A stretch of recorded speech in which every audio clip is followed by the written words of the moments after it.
She was tired, tired of struggling, tired of counting pennies, tired of watching her mother's health slip away while she stood helpless.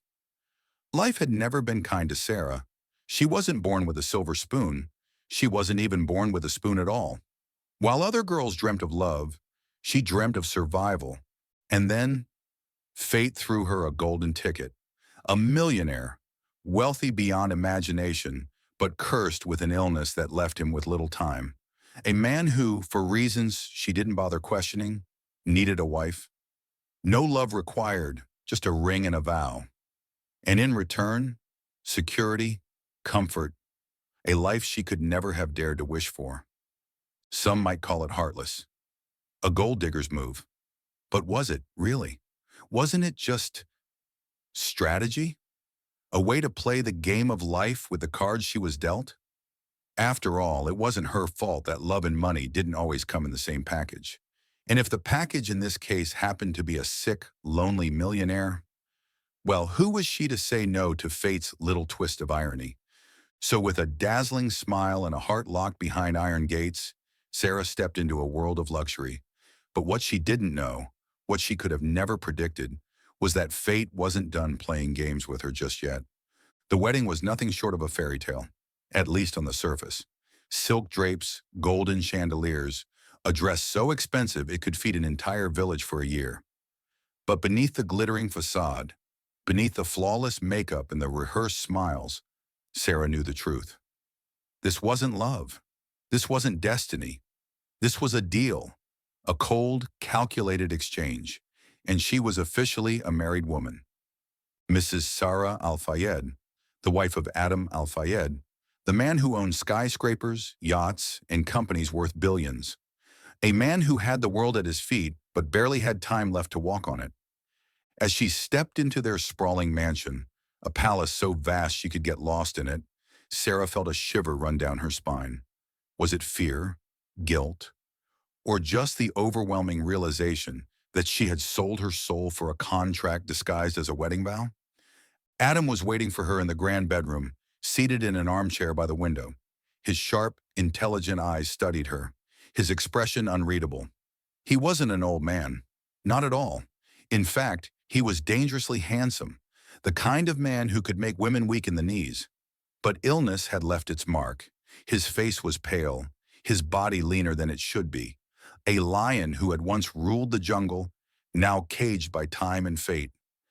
"You don't have to pretend," he said finally, his voice smooth but laced with something dark. "I know why you're here." Sarah's breath hitched for a second, but she quickly recovered. Of course he knew. He wasn't stupid.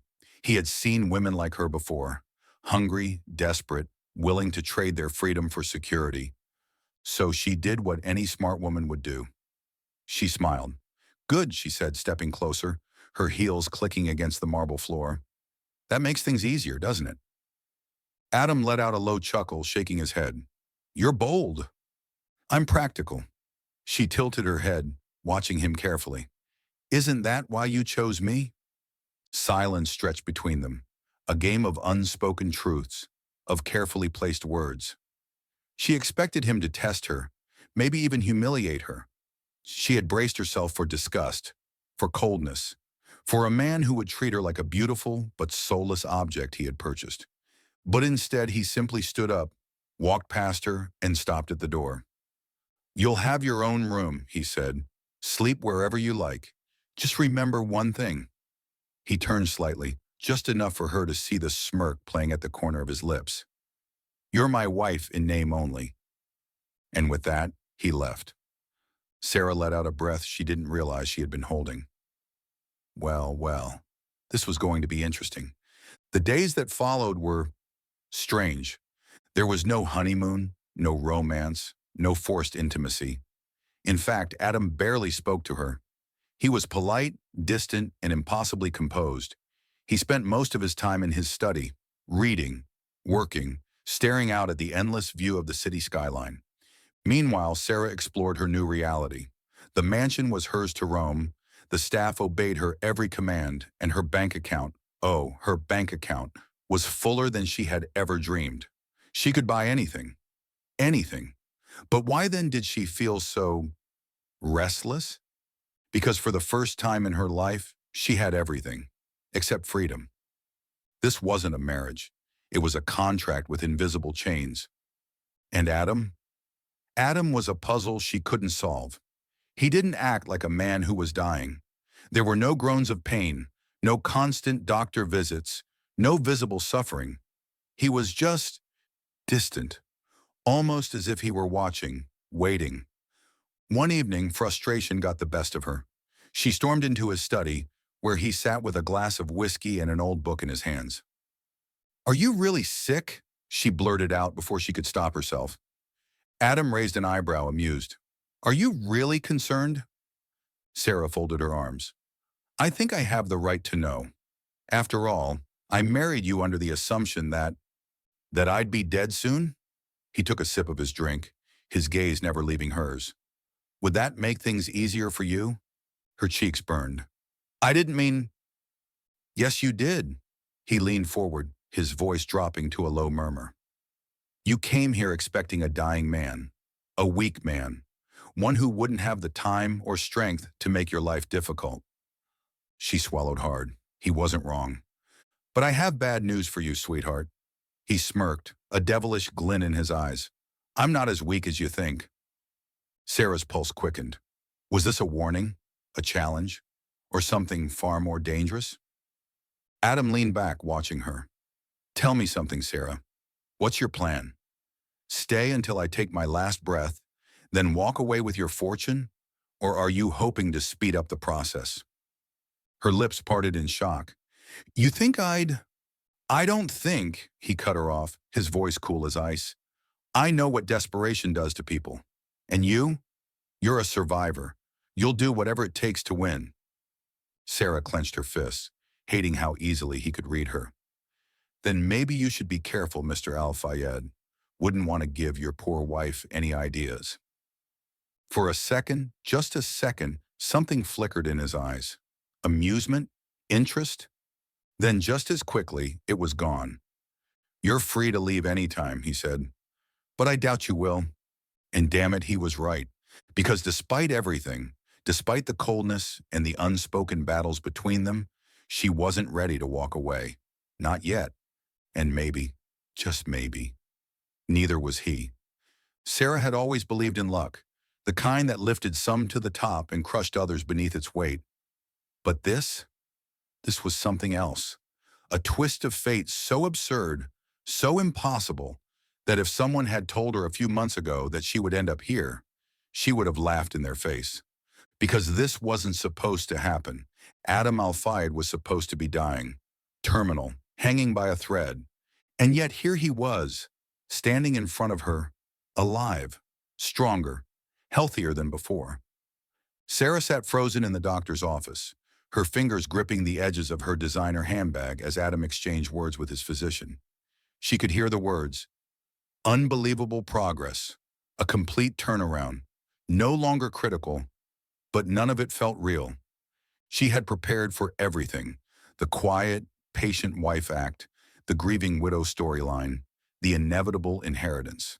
She had braced herself for guilt, for fake tears, for the carefully practiced sorrow she would have to wear like a veil at his funeral. But she had not prepared for this. A slow dread curled in her stomach as Adam turned to her, a glint in his eyes she hadn't seen before.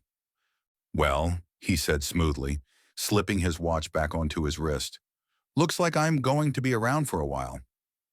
Her lips twitched into something that was supposed to be a smile, but she knew, he knew, it wasn't, because this changed everything. The drive home was silent, thick with unspoken words. Sarah stared out of the window, her mind racing. The reality of her situation crashed over her like a tidal wave. She had married a dying man, but he wasn't dying anymore, which meant her entire plan, the quiet patience, the strategic waiting, was now useless. And worse, Adam knew it. She could feel it in the way he sat next to her, one hand casually resting on the wheel, the other drumming lazily against his thigh. He wasn't sick, fragile, or fading away anymore. He was watching, calculating, and she was trapped. Her grip tightened on her dress. She needed to think, fast. But just as she opened her mouth, Adam beat her to it. Disappointed?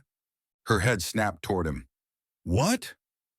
You haven't said a word since the doctor's office. His voice was laced with something dark, something dangerously amused. I figured you'd be thrilled. Your husband isn't dying after all. She forced out a breathy laugh. Of course, I'm happy. Why wouldn't I be? Adam hummed, his fingers tapping against the wheel. Oh, I don't know. Maybe because a certain someone expected to be a very rich widow by now. Sarah's chest tightened. That's ridiculous. Is it? She turned fully to face him, trying to appear as calm as possible. I married you knowing exactly what I was getting into. You were sick, yes, but I never... Oh, come on, Sarah. He let out a low chuckle, shaking his head. Let's not insult each other's intelligence. The car slowed as they pulled into the massive driveway of the estate. Adam parked but didn't move. Instead, he turned to her, eyes sharp, predatory. You planned to wait me out, he murmured. Didn't you? Sarah's heart pounded, but she refused to look away.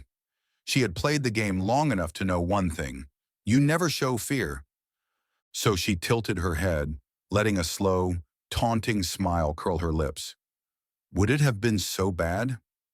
Something flickered in his eyes. Interest? Amusement? A challenge? He leaned closer, and for a second she thought he might kiss her, but instead his lips brushed past her ear, his voice a slow, deliberate whisper. Oh, sweetheart, you just made this so much more fun.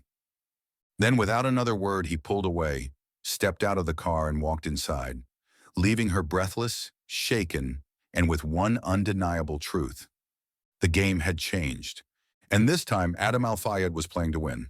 The days that followed were a slow, torturous unraveling. Adam was no longer the distant dying husband she had married.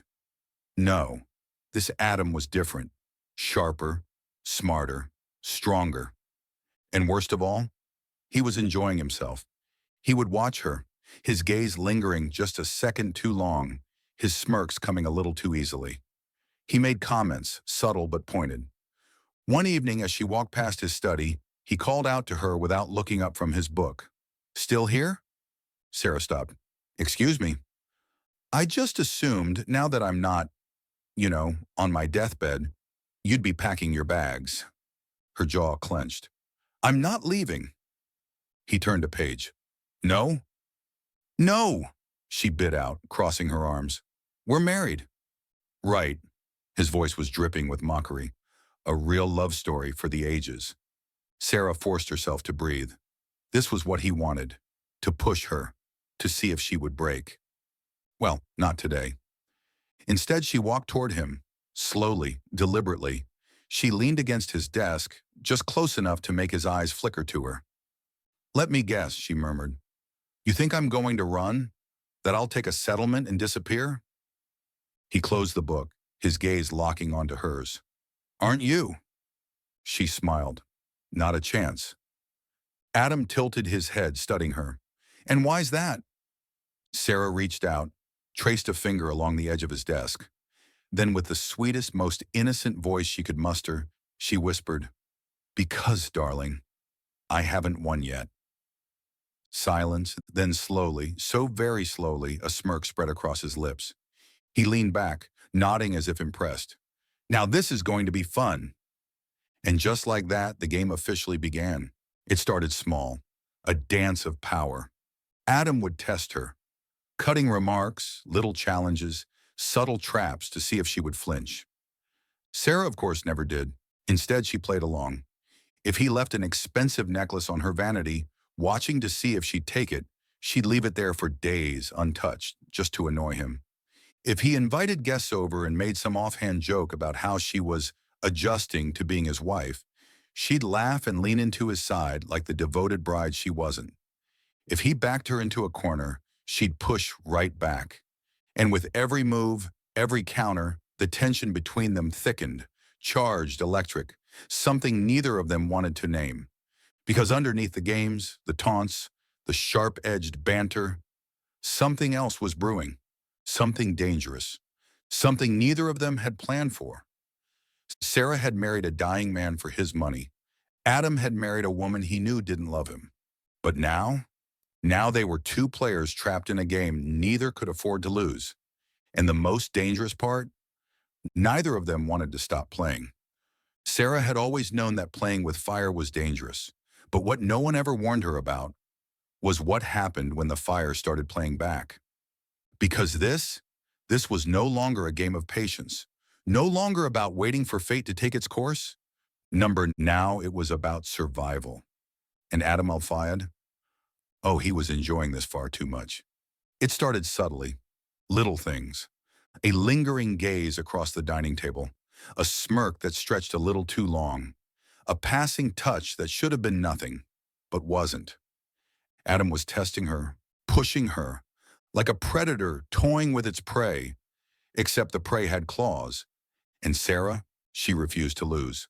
So when he left his watch accidentally on her nightstand, she didn't return it. She wore it, deliberately. Let him see it glinting on her wrist as she poured her coffee. When he leaned in too close behind her at the bar, whispering something about how she smelled expensive tonight, she turned around, let their faces hover inches apart, and whispered right back, "Only because I'm spending your money." And when he pinned her with those dark, knowing eyes and asked, "Tell me, Mrs. Al-Fayed, what exactly do you want?" She only smiled and said, "Wouldn't you like to know?" But then, the game changed, because one night Sarah walked into their bedroom and found something she wasn't expecting. Adam, sitting on the edge of the bed, his suit jacket discarded, his shirt sleeves rolled up, his gaze unreadable, waiting for her. The air was thick, charged. A trap? A challenge? Or something far, far more dangerous? She stepped forward slowly, keeping her expression neutral. "Something on your mind?" Adam tilted his head. "I was just thinking." His voice was smooth, velvety, deceptively calm. "We've been married for a while now." Sarah arched a brow. And? And I think it's time we reevaluate things." Her heart skipped. Just once. But she kept her tone even. "Oh? What kind of reevaluation?" Adam leaned forward, elbows resting on his knees. His gaze locked onto hers with the precision of a man who never missed a single detail. "Tell me, Sarah," he murmured, "do you regret it?" She blinked. "Regret what?" He smirked. "Marrying me." Her pulse quickened, but she didn't let it show. Instead, she walked closer, slowly, deliberately, and when she reached him, she leaned down just enough to whisper, "Should I?" Something flickered in his eyes. Challenge. Interest. Something neither of them wanted to name. He reached out, his fingers ghosting over the fabric of her dress. Just a touch. Just enough to make her breath hitch before she could stop it. "Careful, Mrs. Al-Fayed," he murmured. "I might start to think you actually enjoy being my wife."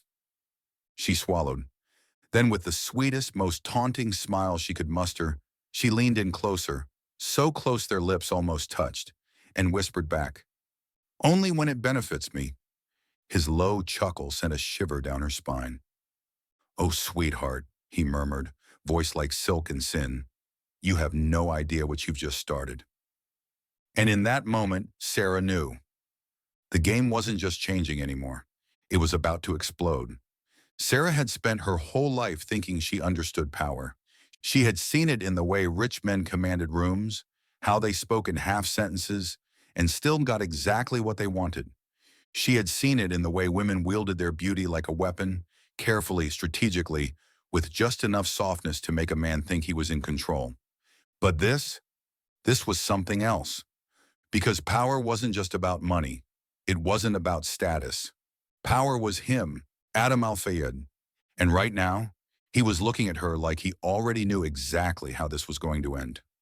The night air was thick, heavy with the scent of expensive cologne, and something else, something unspoken. Sarah stood near the balcony, one hand wrapped around a glass of wine she hadn't touched, the other gripping the cool metal of the railing. Behind her, she could feel him, watching, waiting, like always. "You're quiet tonight." His voice was smooth, controlled, but laced with something dangerous. Sarah let out a slow breath, tilting her head slightly but not turning around. Maybe I have nothing to say. Adam chuckled, low and amused. That would be a first. She finally turned to face him, and there he was, leaning against the doorframe, sleeves rolled up, top button undone, looking like a man who had already won a game she hadn't even realized they were playing. And God, was he playing. You don't like it when I'm quiet? She asked, tilting her head. Adam smirked, taking a step closer. I don't like it when I can't tell what you're thinking. Sarah arched a brow. You, the great Adam Al-Fayed, not in control for once? Something flickered in his gaze. Interest, amusement, challenge. He took another step forward. Control is an illusion, sweetheart. She matched his stare, her lips curling. Is that so? Another step, and now they were close, too close. She could see the way his jaw tightened, the way his eyes darkened just slightly as they flickered down to her lips. Just for a second, before locking onto hers again. Tell me, he murmured, voice deep, low, dangerous. Are you still pretending? Her breath caught. Pretending. Pretending that she didn't feel this. Pretending that this was still just about money. Pretending that every glance, every touch, every charged moment between them didn't set her on fire. And God, she wanted to say yes. She wanted to smirk, roll her eyes, throw some careless remark his way, and keep playing this game. But this time she wasn't sure who was winning. And from the way Adam was looking at her, she wasn't sure she wanted to. Because here's the thing about fire. You can play with it. You can dance around it, tease it, think you have it under control. But eventually it consumes you. And as Adam reached out, his fingers brushing against hers, a slow, knowing smirk curling at the corner of his lips, Sarah realized. She wasn't afraid of getting burned. She was afraid she wanted to. And that was far more dangerous. Sarah wasn't afraid of getting burned. She was afraid she wanted to. And just as that terrifying realization settled in her chest, Adam leaned in, his breath warm against her ear, his voice a dark, knowing whisper. Then stop pretending, sweetheart, and let me ruin you properly.